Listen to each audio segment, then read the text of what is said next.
ritrovati con l'informazione flash di News Sicilia. I carabinieri del nucleo operativo di Palermo hanno eseguito un'ordinanza cautelare nei confronti di 39 persone accusate di reati di associazione per delinquere finalizzata al traffico di sostanze stupefacenti aggravata dalla disponibilità di armi. L'organizzazione criminale aveva come base di spaccio il quartiere Sperone a Palermo.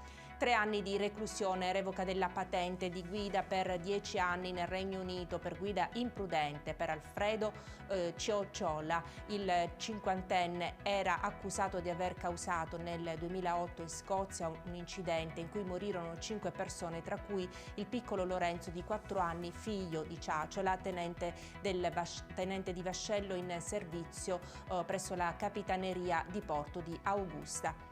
I carabinieri della compagnia di Sant'Agata di Militello hanno arrestato in flagranza di reato un cinquantenne noto alle forze dell'ordine per detenzione ai fini di sostanza stupefacente, 620 grammi circa di cannabis, 30 di cocaina occultate all'interno dell'armadio della camera da letto.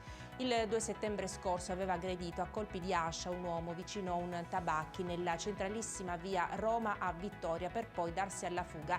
Grazie alle immagini di videosorveglianza e le indagini è stato identificato l'aggressore. Si tratta di un uomo di 35 anni arrestato dal personale della squadra mobile di Ragusa. E con questa notizia per adesso è tutto, grazie per averci seguito, arrivederci.